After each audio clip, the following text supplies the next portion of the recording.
शेख अब्दुल कादिर जिलानी को कुछ लोग मिलने के लिए आए, तो जब उनके पास पहुंचे तो उनका एक जो गुलाम था उसने लोटा जो रखा तो लोटे की टूटी किबला की तरफ नहीं की। ये बात याद रखें कि यह सालिहीन का तरीका, बल्कि सहाबा इकराम रदी अल्लाह तआला अन्हुम से ये बात साबित है कि वो हर चीज का रुख किबला की तरफ कर देते थे।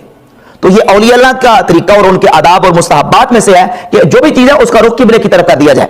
अब मुरीद की चूंकि तरबियत भी थी, लेकिन इसके बावजूद उसने कोताही की और लोटे की टूटी जो है वो किबला की तरफ ना की।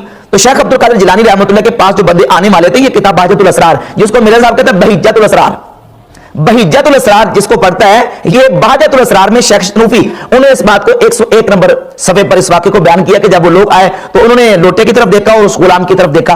तो शेख अब्दुल कादिर जिलानी गौसे पाक सरकार रज़ी अल्लाह तआला अन्हु को इस पर मलाल हुआ कि मेरे गुलाम और मेरे खादिम ने इस तरह क्यों किया कि मुस्तहब को तर्क किया। तो आपने जलाल से उसकी तरफ देखा तो वो आपकी निगाह की ताब ना लाते हुए जाँ भाग हो गए। अब इसका मजाक उड़ाया। अभी आपने सुना कि पीर अब्दुल कादिर जिलानी के अखलाक के बारे में देखा और सुना।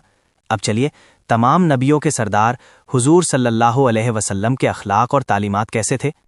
हजरत अनस बयान करते हैं, मैं 8 बरस की उम्र में रसूलुल्लाह सल्लल्लाहु अलैहि वसल्लम की खिदमत के लिए हाजिर हुआ और 10 साल आपकी खिदमत की। आपने इस अरसे में मेरे हाथों होने वाले किसी नुकसान पर मुझे मलामत नहीं की। अगर आपके अहले खाना में से कोई मुझे मलामत करता तो आप सल्लल्लाहु अलैहि वसल्लम फरमाते, उसे छोड़ दो, क्योंकि जो तकदीर में लिख दिया गया है वो होकर रहता है। ये अल्फाज हदीस मसाबी के हैं और इमाम बैहकी ने कुछ तब्दीली के साथ शोबुल ईमान में रिवायत किया है। रवाहु फी शरह सुन्ना वल बैहकी फी शोबुल ईमान। मिशकात शरीफ हदीस नंबर 5819। ये हदीस सही है। वजाहत कि अगर किसी आदमी से गलती हो जाए जो उसे माफ कर देना चाहिए, यही हमारे नबी ने तालीम दी है उम्मत को। तो कुछ लोग छोटी सी गलती को सजा सुनाते हैं। उस फरमाने रसूल से पता चला वो अक्सर नबी के अखलाक को नहीं जानते, तो वली कैसे हो सकते हैं। जो नबी के अखलाक तालीमात के उलट किसी को जान से मार देना, ये बहुत बड़ा गुनाह है। तो ये वाकया अब्दुल कादिर जिलानी के नाम पर मंसूब किया गया है।